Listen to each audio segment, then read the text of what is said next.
নমস্কার বন্ধুরা, আপনারা যারা পশ্চিমবঙ্গ আইসিডিএস অঙ্গনওয়াড়ি কর্মী বা সহায়িকা পদের পরীক্ষার প্রস্তুতি নিচ্ছেন তাদের জন্য আজকের ভিডিওটি অত্যন্ত গুরুত্বপূর্ণ।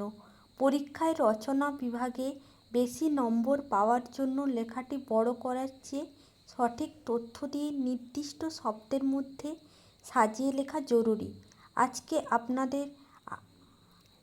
আমাদের আলোচনার বিষয় নারী ও শিশু কল্যাণে অঙ্গনওয়াড়ি কেন্দ্রের ভূমিকা।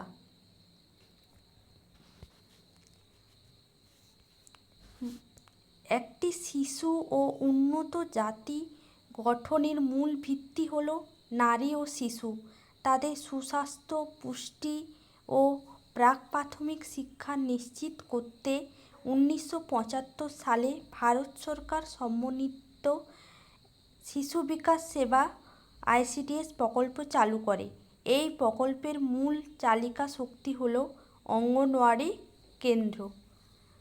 তারপরের পয়েন্ট দেখুন, পুষ্টির যোগান।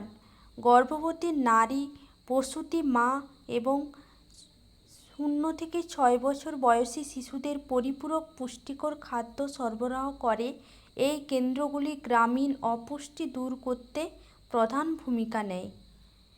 স্বাস্থ্য ও টিকাকরণ। শিশুদের নিয়মিত ওজন পর্যবেক্ষণ, স্বাস্থ্য পরীক্ষা এবং মারাত্মক রোগ প্রতিরোধে সময়মতো টিকাকরণ নিশ্চিত করে শিশু মৃত্যুর হার কমাতেও সাহায্য করে। প্রাক প্রাথমিক শিক্ষা।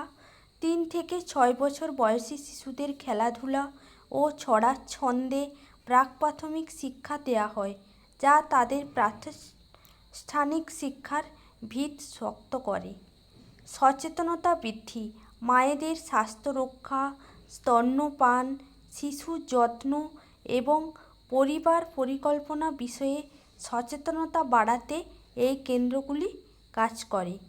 উপসংহার: নারী ও শিশুর সার্বিক বিকাশের মাধ্যমে একটি সুস্থ সমাজ গঠনে অঙ্গনওয়াড়ি কেন্দ্রের ভূমিকা অনস্বীকার্য।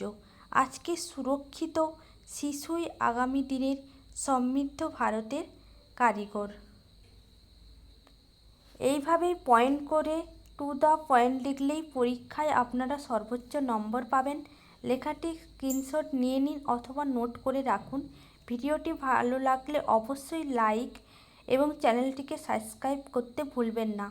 পরীক্ষার জন্য অনেক শুভেচ্ছা রইল।